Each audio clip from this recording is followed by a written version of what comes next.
নমস্কার, আমি মিঠু। শুরু করছি নজরে রাজ্য।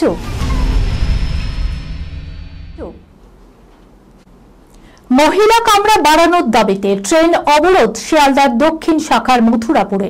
শনিবার সকালে মথুরাপুর স্টেশন চত্বর এলাকায় সকাল ৬টা নাগাদ ট্রেন অবরোধ শুরু করেন মহিলা যাত্রীরা। বিক্ষোভের জেরে প্রায় ১.৫ ঘন্টা এই শাখায় ট্রেন চলাচল ব্যাহত হয়। মহিলাদের ট্রেন অবরোধের খবর পেয়ে ঘটনাস্থলে পৌঁছায় জিআরপি এবং মথুরাপুর থানার পুলিশ। এরপর ঘন্টা ১.৫ পরে পুলিশের আশ্বাসে অবরোধ ওঠে।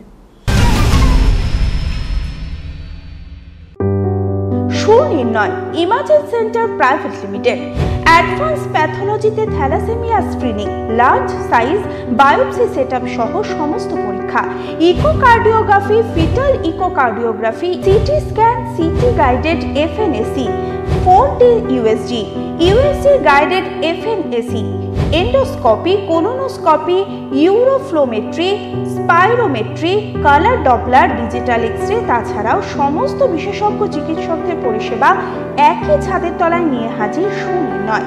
ঠিকানা ১২৬/1 পিলখানা রোড, রানীবাগান, বহরমপুর, মুর্শিদাবাদ।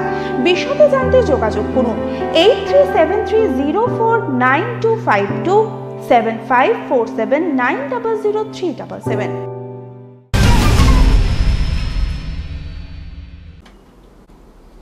ট্রেনে চুরি যাওয়া ফোন উদ্ধারে নয়া সাফল্য রেলের। চুরির ফোন খুঁজে দিল CEIR পোর্টাল। যাদের কাছে 4টি ফোন ছিল তারাই পূর্ব রেলের আওতায় আসানসোল RPF এর হাতে মোবাইলগুলি তুলে দিয়েছিল। কি করে কাজ করে এই পোর্টাল? রেল সূত্রে জানা গেছে, অভিযোগ পাওয়ার পর চোরাই ফোনের তথ্য CEIR পোর্টালে তুলে দেয় RPF। তারপর সেই চোরাই ফোনে নতুন সিম ভরলেই পোর্টাল জানিয়ে দেয় ফোনটি চিহ্নিত করা হয়েছে। তাতে নতুন সিম নম্বর কি তাও জানা যায়, এমনকি সেই ফোন আর বন্ধ করাও যায় না। আত্মীয়ের বাড়ি ঘুরতে গিয়ে গাড়ি খারাপ হওয়ায় গ্যারেজে তা সারাতে গিয়ে চায়ের দোকানে বসেছিল এক যুবক। সেই সময় অনলাইন ফ্যান্টাসি অ্যাপে নিজের টিম বানান সেই যুবক আনন্দ মণ্ডল। তাতে কেল্লাফ হতে ঘুরে যায় ভাগ্যের চাকা।